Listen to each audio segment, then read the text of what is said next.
suis très content que vous-même vous avez tiré la conclusion. Vous avez bien souligné que nous sommes des membres du présidium. Nous sortons d'une élection où nous sommes des élus.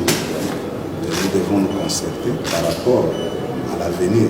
C'est ce que nous venons de faire. Mais il n'est pas exclu aux gens de se réunir et de réfléchir. Tout comme nous aussi, nous venons de nous réunir et nous avons aussi réfléchi. Nous prenons la démocratie. Ils sont libres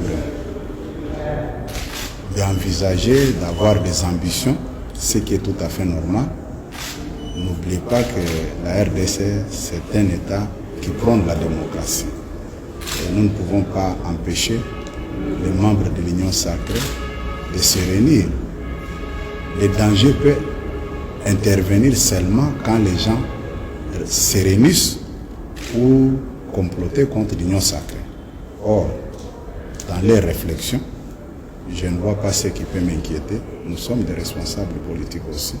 Nous venons de nous concerter pour voir ce que nous pouvons faire aussi pour le bon fonctionnement et la réussite du deuxième mandat du chef de l'État. Ça ne fait pas des autres comme ça? Si tout le monde veut se réunir et dans le sacré prier. Non, si vous avez des préoccupations, référez-vous aux gens qui se sont réunis et posez des questions, puisque moi je ne suis pas leur porte-parole. Je suis membre du présidium, j'ai vu un membre du présidium ici. Il n'est pas le seul à être rencontré. Je viens de rencontrer aussi le vice-premier ministre de la Défense, Jean-Pierre Mbemba, avec qui nous avons encore échangé.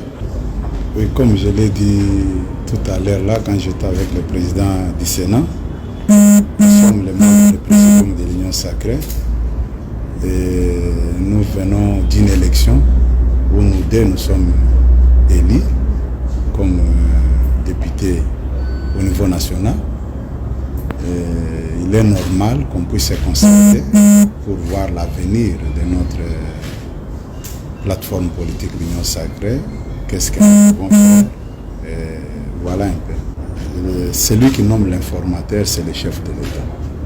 Je ne vois pas comment je peux répondre à une question. Si vous voulez connaître si le chef de l'État a désigné un informateur, allez tout droit au palais de la Nation, vous allez trouver son porte-parole. C'est à elle que de répondre à cette question. Moi, je suis membre du présidium de l'Union sacrée. Vous m'avez vu rencontrer le vice-premier ministre et ministre de la Défense, Jean-Pierre Mbemba, et le président du Sénat. Et maintenant, je suis avec le président de l'Assemblée nationale. Et voilà un peu. Il n'y a pas autre démarche que ça. D'accord.